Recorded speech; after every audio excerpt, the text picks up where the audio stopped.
105.3 Radio Bandera, inyong maaasahan sa news and public service. Ito ang bagong radyo ng sambayanang Pilipino. Radyo Bandera. Tahanan ng mga balitang totoo, musikang bago at may serbisyo publikong taos sa puso. 105.3 Radio Bandera. Iwawagayway ang bandera ng balayang pamamahayag. Oras Pilipinas, ganap na pong alas 8:37 ng umaga.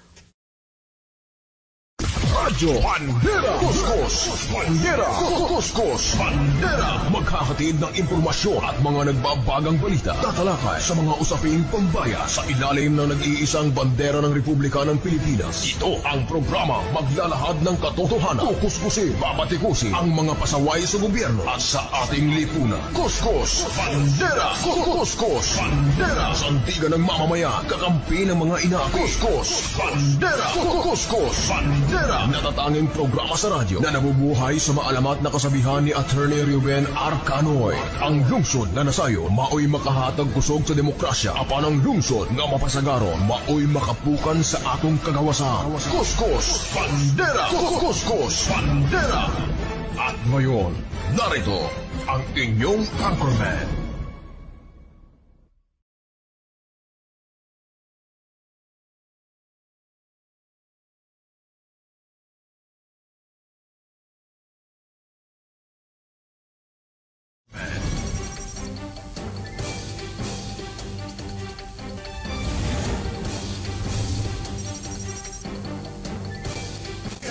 Magandang umaga Pilipinas, magandang umaga Cotabato City at Bangsamoro Autonomous Region in Muslim Mindanao.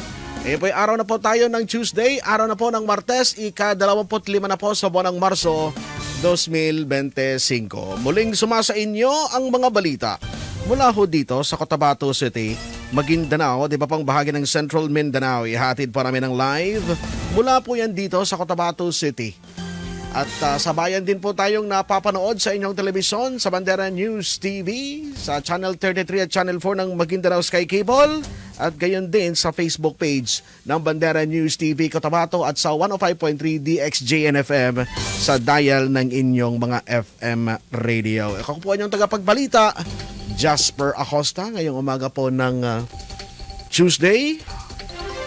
Magsisimula na yung local campaign, malapit na ho sa March 28. Kaya muling nagpaalala ang Commission on Elections sa mga previous interview natin, Rick.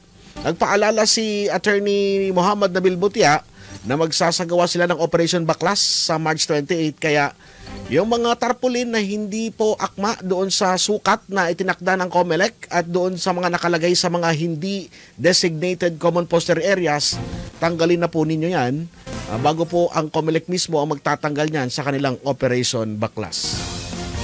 Pero hindi po yan magiging pangunahing paksa natin sa umagang ito dahil kahapon, dyan sa Palasyo ng Malacanang, ay pinangunahan mismo ng ating Pangulo, Ferdinand Marcos Jr., Ferdinand Bongbong Marcos Jr., itong oath-taking ceremony ng mga bagong members of the Parliament at maging ng bagong Interim Chief Minister Ahod Balawag Ibrahim.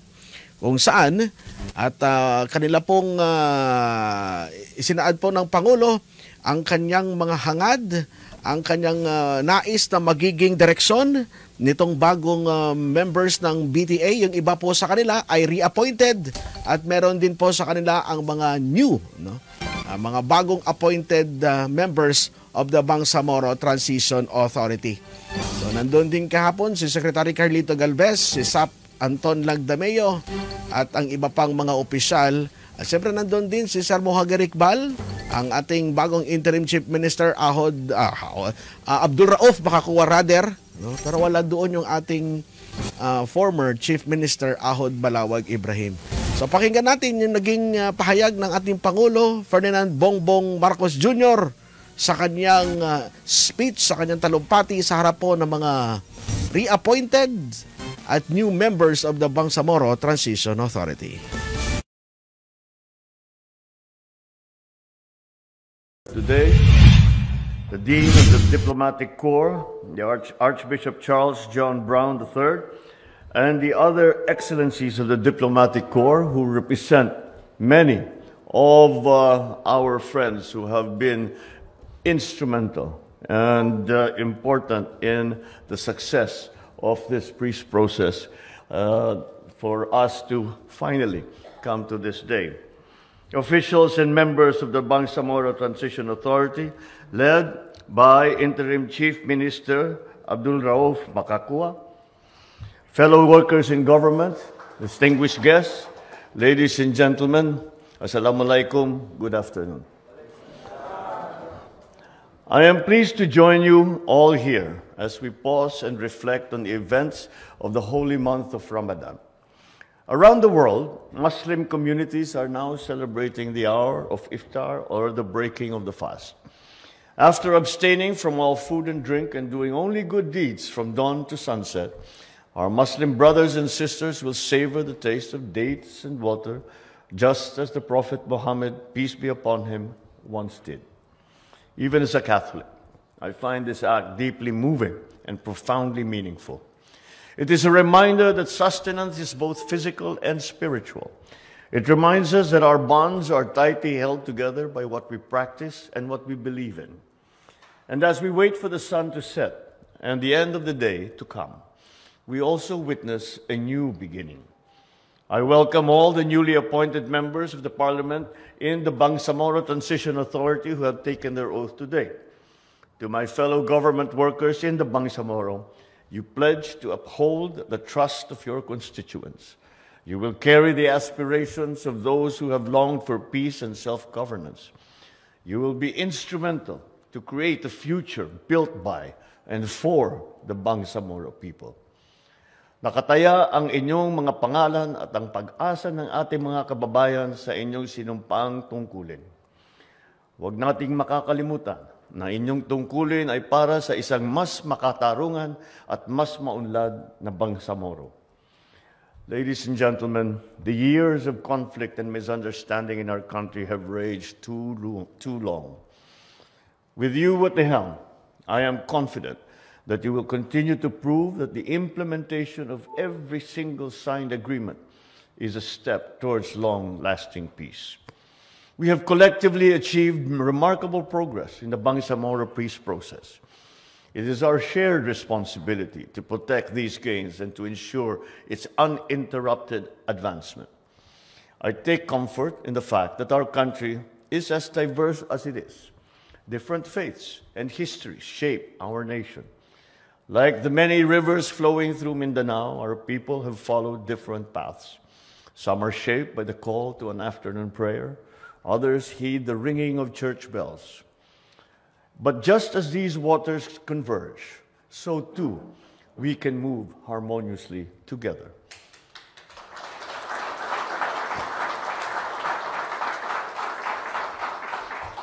Let not our diversity and difference be a hindrance to our solidarity. Let us remember that at the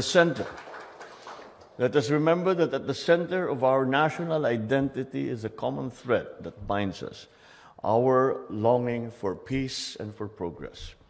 As President, I know that the Bangsamoro, through its perseverance, has made its own place in the larger story of our national history. And we as one nation must recognize that its goal of genuine autonomy and sustained development is the cornerstone of the bagong Pilipinas we aspire to have. Naway sa bawat tungkulin na ating ginagampanan, lagi nating isa sa buhay ang taglay ng mga katangian ng bagong Pilipino. Bagong Pilipino na may disiplina, may husay, at higit sa lahat, may pagmamahal sa bansa. And so as the night falls upon us, I am reminded of what the Prophet Muhammad, peace be upon him, once said. The best of people are those who are most beneficial to other people. As a public servant, I am moved by these words. They resonate with me. They resonate with me because they capture the true essence of public service, that serving our fellow Filipinos must be done with integrity, but also with kindness. It reminds us that our small acts of benevolence can help dismantle the barriers that divide us as a nation. So on this beautiful afternoon, we take heart that after fasting, there will always be a bountiful meal shared amongst brothers and sisters. After the hunger and the thirst, there will be fulfillment. And after the chaos, there will be peace and progress, so long as we work together as one. Shukran and wasalam, mabuhay ang Bangsamoro at mabuhay ang bagong Pilipinas. First and foremost, I thank Allah subhanahu wa ta'ala for this opportunity to serve our people. It is by His mercy and will that I stand here today entrusted with this responsibility. Let me also sincerely thank President Ferdinand R. Marcos Jr. for trusting me to serve as interim Chief Minister of the Bangsamoro. I accept this responsibility with humility and, importantly, with a deep and personal commitment to moral governance, focusing on delivering the best for the Bangsamoro people and the Filipino people. I thank the President as well for recognizing the long, arduous struggle of the Bangsamoro, especially the sacrifices of my fellow Mujahideen who fought for our right to self-determination. That recognition means a lot to us. It honors our past and strengthens our hope for a peaceful future. Your continued support for the comprehensive agreement of the Bangsamoro and your firm commitment to implementing the Bangsamoro Organic Law show the national government stands with us. You have given weight to our history and opened the wider path towards lasting peace. I would also like to express my gratitude to Al-Hajj Murad Ibrahim, our former Chief Minister and Chairman of the Moro Islamic Liberation Front. His leadership laid the foundation of the Bangsamoro government. I have the highest respect for the work he has done, and I am committed to continuing and building on the gains he achieved for our people. Now, to the newly appointed members of the Parliament, you are not just filling seats. You carry the expectation of our people, and we live up to that. Let us work harder than ever to build a strong and more united Bangsamoro. Let us show our full support to the President as he leads us towards a bagong Pilipinas, a country that is just, more inclusive, and more united. As we gather tonight for this oath-taking and grand iftar, may we remember why we are here and recommit ourselves to the values we stand for: justice, integrity, and genuine service to the Filipino people. Mas matatag na Bangsamoro sa bagong Pilipinas. Mabuhay ang Bangsamoro, mabuhay tayong lahat. Assalamualaikum warahmatullahi wabarakatuh. Chief Minister Abdul Rauf Makakuwa at si Pangulong Ferdinand Marcos Jr. sa kanila pong talumpati sa ginanap na oath-taking ceremony kahapon o kagabi dyan ho sa Palasyo ng Malacanang para po sa mga reappointed at sa mga bagong members of the Parliament. Kabilang pala sa mga bagong na italaga si former MILG Minister Attorney Najib Sinarimbo, yung ilan po sa mga bagong na-appoint bilang members of the Parliament. At sa panig naman po ni former ICM Abdul Ahod Balawag Ibrahim Rader, tinanggihan ito, tinanggihan ni former Interim Chief Minister Ahod Balawag Ibrahim ang inialok ni Pangulong Ferdinand Marcos Jr. na posisyon bilang member of the Parliament kasunod ng pagkakatalaga ng Pangulo sa bagong Interim Chief Minister sa katauhan ni Abdul Rauf Makakua. Sa inilabas na official statement ni Ahod Ibrahim, pinasalamatan nito ang Pangulo sa pagbibigay sa kanya ng oportunidad na makapagsilbi sa Bangsamoro Government bilang member of the Parliament, ngunit anya, nagpasya ito na tanggihan ang posisyon na alok ng Pangulo. Ayon kay Ibrahim, sa kanyang pagbaba sa pwesto bilang kauna-unahang Interim Chief Minister ng BARM, ipagpapatuloy na lamang nito ang pamumuno sa Moro Islamic Liberation Front at UBJP at suportahan na lamang ang liderato ni Interim Chief Minister Makakua. Malugod na binati ni Ibrahim si Makakua bilang bagong Interim Chief Minister ng BARM at pinuri nito si Makakua sa kanyang mga nagawa at pangako sa peace and development ng Bangsamoro Region.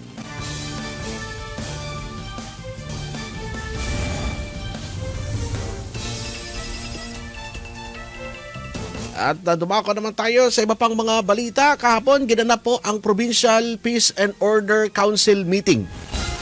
Joint po ito ng kasama na po ang Provincial Anti-Drug Abuse Council meeting at ang PTF-LCAC. Itong first quarter meeting sa Isulan sa Sultan Kudarat Province sa Kapitolyo po ng Sultan Kudarat na pinangunahan mismo ni Sultan Kudarat Governor Dato Pax Ali Sangki Mangudadato, Sultan Kudarat PNP Police Provincial Director Bernard Lau, 603rd Infantry Brigade Commander Brigadier General Michael Santos, BJMP PIDEA, mga alkalde, kung saan ipresenta ang kasalukuyang peace and order situation sa lalawigan, kung saan nag-decrease, bumaba ang crime incidents sa lalawigan ng Sultan Kudarat para sa first quarter ng taon.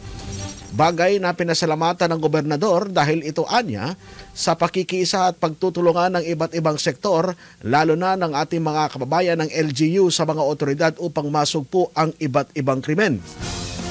Nakatutok ang gobernador sa tinatawag na security, stability at economic growth sa lalawigan na sa tingin niya ito yung isa sa mga tugon upang sa pangangailangan ng ating mga kababayan at matugunan nito itong kinakailangan na mapanatili ang peace and order, ang law and order at mabigyan ng pangkabuhayan ang mga residente. Narito ang talumpati ang kanyang pahayag ni Sultan Kudarat Governor Dato Pax Ali Sangki Mangudadato.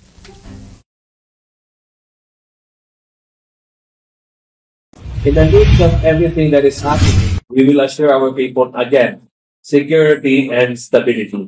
That's the only thing that is required to ensure that the people will live in the spirit of freedom and democracy. Na ma-assure natin sa kanila na basic and advanced services ay patuloy pa rin.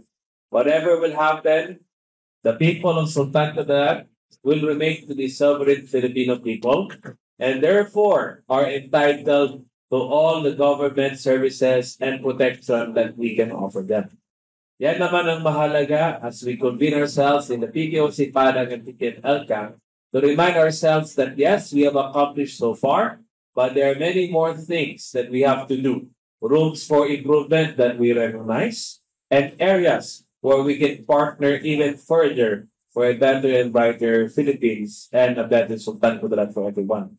Just last month, the province of Sultan Kudarat was given a high performance index by the Philippine Statistics Authority na tayo po, mga kababayan ko, ang Sultan Kudarat Province ay nag-number 1 in the whole Region 12 in terms of economic prosperity and productivity. I am happy na patuloy ito. I would also like to again take this opportunity that as early as now, we are going to prepare for the upcoming 2026 Soxarden Regional Athletic Meet. Na ako po ay took the responsibility because just like yung nagkaroon po tayo ng RSBC, it's an opportunity for us to give our youth a stage, a microphone, a venue to showcase their talents and their highest potentials. And being a youth myself, I wanted to give the youth of Soxarden and the rest of the country our utmost support. Ayan naman ang importante, katulad po nung nakaraang Regional Schools Press Conference, we really did a good performance in showcasing how much we want to empower the youth.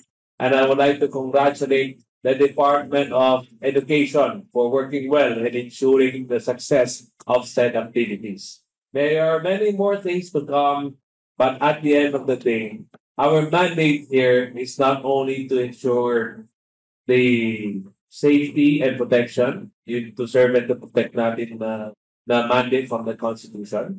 We also wanted to ensure that the province will remain competitive and productive in all fields. In fact, in the next few weeks, magpapadala po tayo ng mga representatives sa Philippine Coffee Competition.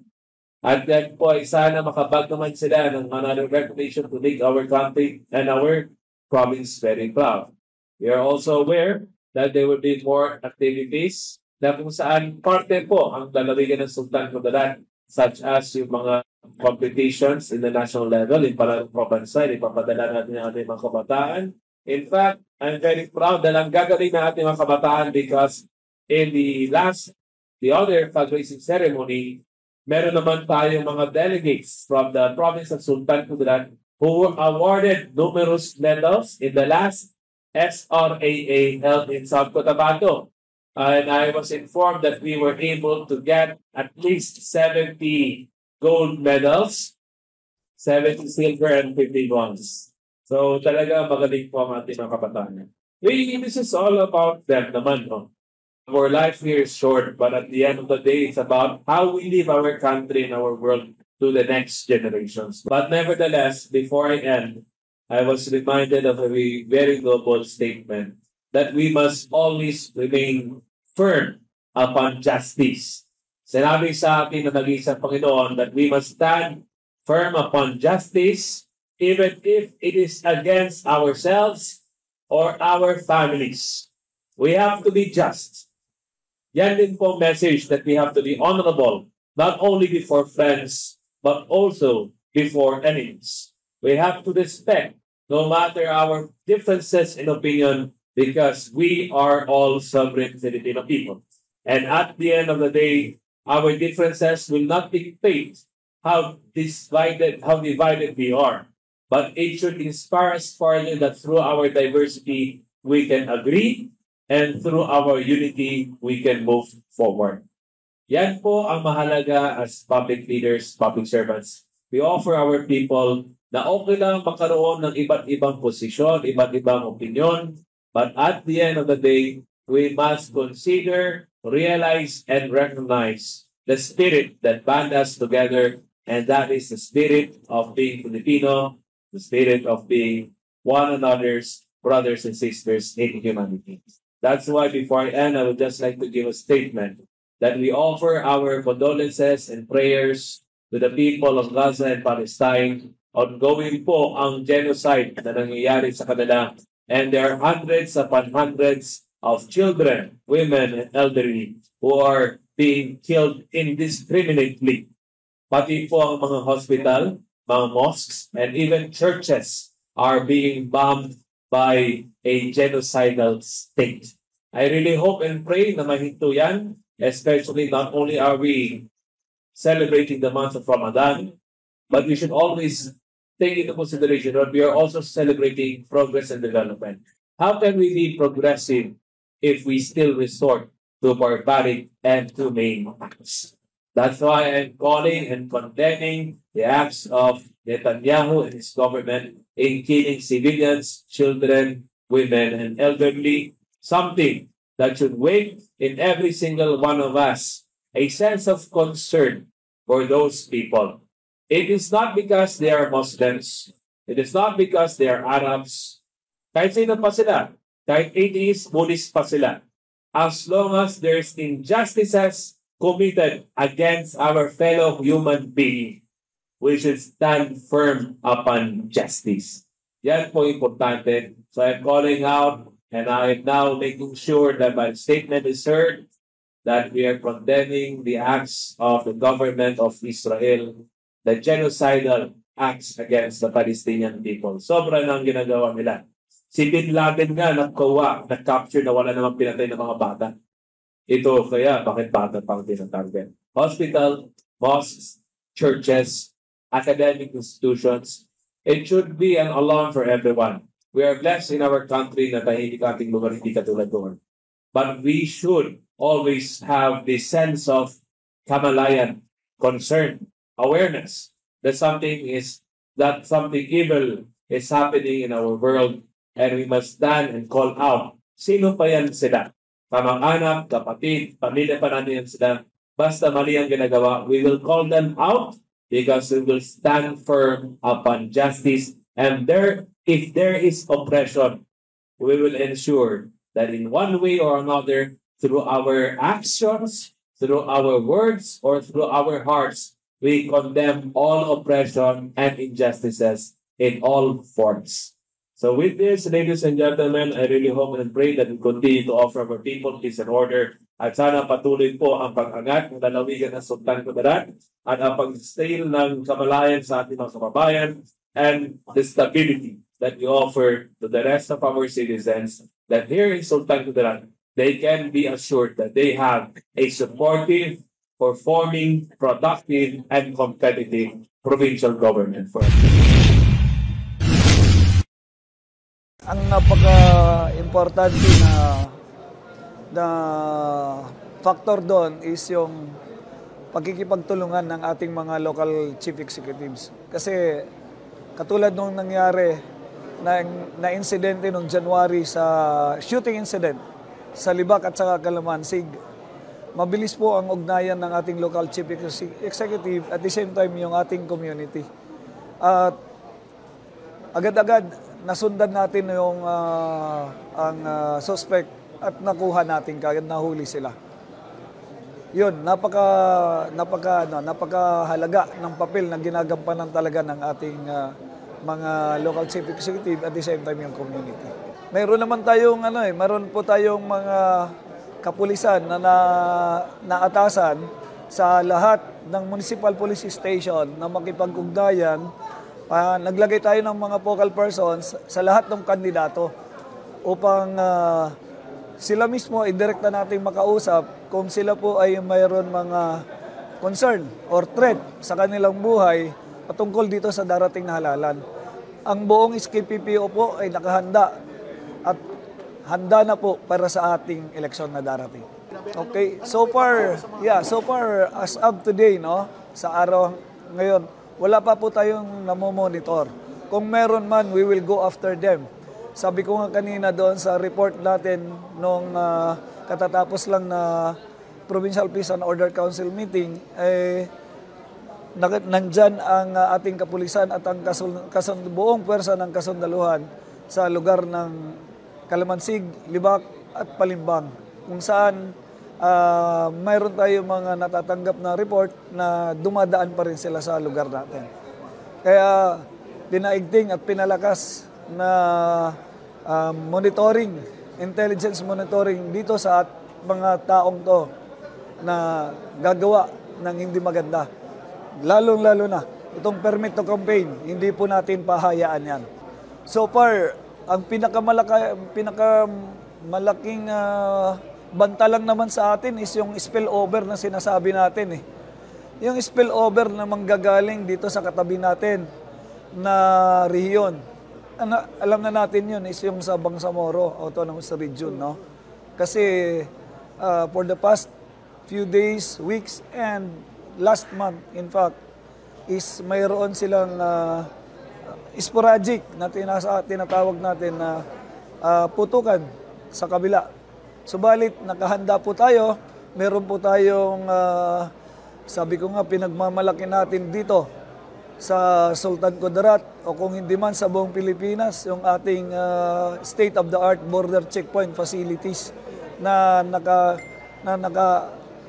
nakalagay sa mga boundaries natin ng Esperanza, sa Lambayong, sa President Quirino, dito sa Isulan, sa Colambog at saka sa Kalandagan. Nakahanda po lahat yan. Yan po ay equipped with, our technology. Meron na po tayo yan, nakalagay dyan. So, hindi po natin nahayaan na makapasok yan. Kung makapasok man sila, hahabulin po natin yan dito sa loob ng Sultan Kudarat. Makakaasa po ang Sultan Kudarat, ang ating mga kababayan sa buong probinsya ng isang maayos at tahimik na pagdadaos ng eleksyon ngayong May 12, 2025. Nakalatag na po ang ating preparasyon sa buong Sultan Kudarat, sa koordinasyon at collaboration po ng ating COMELEC, ng ating Armed Forces of the Philippines, and other stakeholders. Lalong-lalo na ang seguridad ng ating mga teachers na magiging Board of Election Inspectors. Sisiguraduhin natin na wala pong mangyayaring maagapan natin yung mga kung anuman ang pinaplano ng mga masasamang elemento dito sa Sultan Kudarat. Hindi po natin nahayaan na may mangyaring hindi maganda dito sa atin. Hanggat ako po ang inyong Provincial Director. Director Police Colonel Bernard Lau sa kanyang pahayag sa kahapon sa ginanap na Provincial Peace and Order Council meeting kung saan nakasaad dito sa kanyang pahayag na mas mapayapa ang estado ng Sultan Kudarat Province dahil po sa pagkipagtulungan ng mga local chief executive sa probinsya. Dagdag pa dito na handa-handang na rin na PNP na magbigay ng seguridad para sa nalalapit na halalan at kung sakali mang mayroong manggugulo sa lugar ay hindi pahihintulutan ito ng pulisya. At sa panig naman ni Sultan Kudarat Governor Dato Pax Ali Sangki Mangudadato, kumpiyansa ang gobernador na magiging mapayapa sa pangkalahatan at ligtas ang magiging takbo ng eleksyon sa Sultan Kudarat Province. At hinimok nito ang kanyang mga kababayan sa probinsya na lumabas at bumoto at gamitin ang kanilang right to suffrage sa panahon ng eleksyon. Narito si Sultan Kudarat Governor Dato Pax Ali Sangki Mangudadato. Ang maganda po sa Sultan Kudarat ay tahimik po ang ating forecast ng ating election. In fact, for the first time, or I think hindi naman first time, but once in a blue moon, na makikita niyo po halos lahat ng ating municipal officials up to the province. Kung meron mang kalaban ay nagiging professional courtiers naman ang kanilang paglalaban-laban sa realm at mundo ng politika. In fact, I am confident that Sultan Kudarat will become very peaceful and orderly when it comes to the May 12 elections and during the whole state of the campaign period. Ang atin lamang dito is we wanted to ensure that the people, bumoto sila. Sultan Kudarat has around 600,000 voters. Ang akin lang dito is we want to encourage everyone, the senior citizens, the women, the men, and the youth na lumabas ng kanilang mga tahanan at bumoto because it is an opportunity for our people to have a big say kasi ang eleksyon po ang panahon kung saan ang mayaman at mahirap ay pantay. Ang dato at ang ordinaryong tao ay pantay. Ang ating mga kasamahan mula sa mataas na lugar at mababang lugar, when they vote, yung boto nila na yan ay kasing kapangyarihan ng kanilang kapaboto. Kaya it is important, ladies and gentlemen, that we encourage everyone to take this opportunity to exercise the power, privilege, and right of suffrage na pumili sila ng kanilang sariling leaders. That way, masasabi natin na Sultan Kudarat is not only politically mature, but also politically involved. Napakalaking bagay po sa akin bilang governor ng Sultan Kudarat na marami pong boboto because it will become a measure of how transparent we are to the people, how we wanted them to be truly empowered. A lot of leaders in different areas of the world, in fact, different parts of history, ang gusto ng mga diktador at mga tyrants noong unang panahon, ayaw nilang bumoto ang mga tao. They wanted to keep the people in the dark. They wanted to keep the people out of political play because they wanted to preserve themselves in power. Kung kaya nila forever sila hari, gagawin nila yun. But here in Sultan Kudarat, we beg to differ. Ang atin dito, true leadership emanates from the people. That's why we encourage them to vote. Hindi ako takot na magkaroon sila ng magandang education. Hindi tayo takot na magkaroon sila ng kapangyarihan. Because katulad po ng sinabi ng ating minamahal na lolo si Governor Pax, when a leader stands up, he must create co-leaders with him. Hindi pwede na ayaw niya maging leader ng iba. This is where we say we wanted true empowerment. Kaya nga po, kanina sabi ko, yung mga kababayan natin, you will be assured that in any way, shape, or form, you will have the empowerment that you need and you deserve, and you will exercise freedom and democracy. As long as you're within the ambits of the law, you will find Sultan Kudarat to be very supportive sa lahat ng inyong mga activities.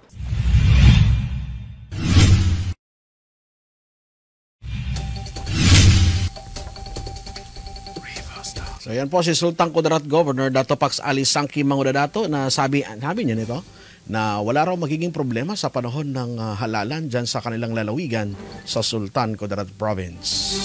Ganap na pong 9:13 ng umaga. At dito po nagtatapos ang ating palatuntunan ngayong umaga po ng Tuesday, March 25, 2025. Sa alam po natin mga reporters, cameraman at technical side Ricky Madamba, ako po niyang tagapagbalita, Jasper Acosta, na nag-iwan sa inyo ng magandang umaga po sa inyong lahat. Bandera News FM. Basta radyo, ibandera mo. Basta balita, basta musika, basta public service. 105.3 Radio Bandera, Cotabato City. Pilit tinatapatan, ngunit hindi mapantayan. 105.3 Basta radyo, ibandera mo.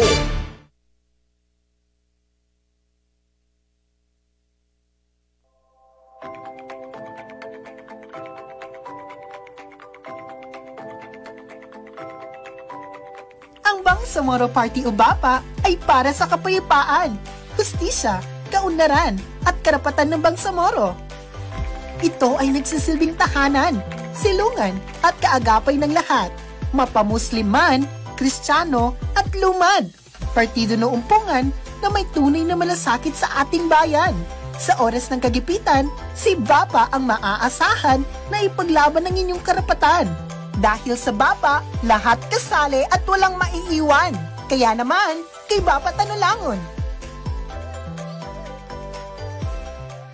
Trabaho para sa mga nagsisika, tulong para sa mga naghihirap. Senator Amy Marcos po ay may solusyon. Amy pa rin sa Senado, number 39 sa balota. This political advertisement is paid for and by Maria Imelda R. Marcos, 204 Mariano Marcos Street, San Juan, Metro Manila.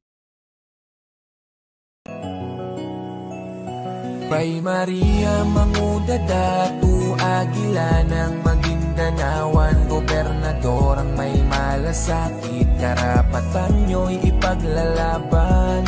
Ina na mapagmahal, handa kayong muling paglingkuran para sa kapayapaan at patuloy na pagbabago ng Maguindanao. Ina na mapagmahal, handa kayong muling paglingkuran para sa kapayapaan at patuloy na pagbabago ng Maguindanao. Wala tayong iiwanan tungo sa pag-unlad, tungo sa pagbabago ng probinsya ng Maguindanao.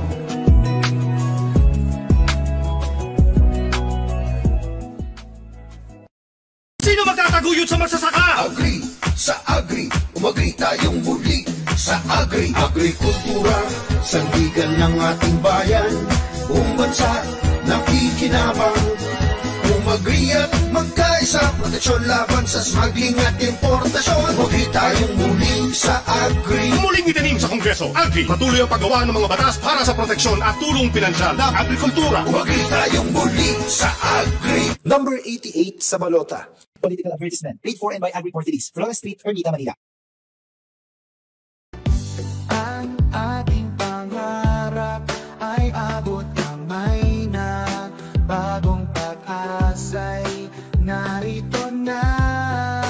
Edukasyon para sa kabataan, kapayapaan ang laging isusulong ni Gov-Teng Manguda Datu. Mula bundok hanggang dalampasigan, mga proyekto'y para sa bayan.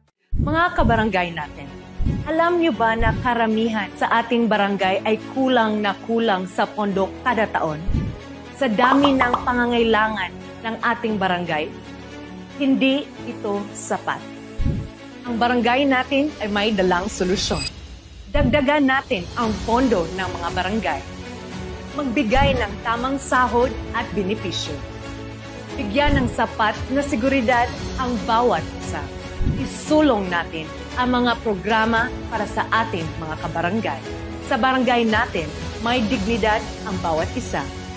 Barangay natin party list, dito ang simula. Juliano Family Resort is open to serve. They have videoke, hamburger, and many more. They accept birthday parties, wedding, children's party, and special events you wanted. Bring your family, relatives, friends, and enjoy your day. Juliano Family Resort is located at 3rd Street, Don Isero Juliano Compound, Cotabato City. For inquiries and reservation, you may call or text 0965-7515-787 and look for Maxi Lumingkit. Kayo ba ay naghahanap ng pulido at maaasahang mag-ayos ng inyong sasakyan? Huwag nang magdalawang isip pa. TVJ Engineering Works. Sila ay tumatanggap ng crankshaft grinding, engine block reboring, shape ring, engine block align boring, lat machining, electric and cold welding, engine overhauling, at marami pang iba. TVJ Engineering Works. Sila ay matatagpuan sa Don Isero Street, Juliano Compound, Cotabato City.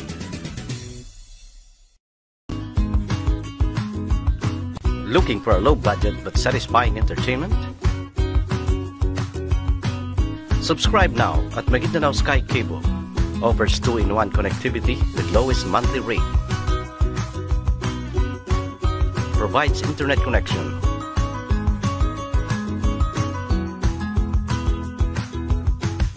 With unlimited surfing and no data capping. Maguindanao Sky Cable also provides cable connection with many exciting channels to choose from. These are the easy steps to apply. All you have to do is fill out the application form, bring identification card in any proof of billing to avail the best offer ever. 400 pesos a month with 50 pesos discount for updated cable TV subscriber and 998 pesos for internet with pre-cable TV and unlimited surfing 24/7. Visit us at Maguindanao Sky Cable Office at Juliano Compound, Don Isero Street, Cotabato City, and Quezon Avenue. You may contact Cotabato City branch on their hotline numbers at 421-7084-86. Or you may call or text at this Globe number 0955-232-4871 or for smart users 0920-332-6846. And in Manga Street in front of 1404th RMFC Poblacion 1, Parang, Maguindanao. And in Parang, Maguindanao branch, their hotline number is 546-0009. For Sun users, contact 0942-156-4238. For the best choice in entertainment and affordable connection, choose Maguindanao Sky Cable. Hurry and get connected.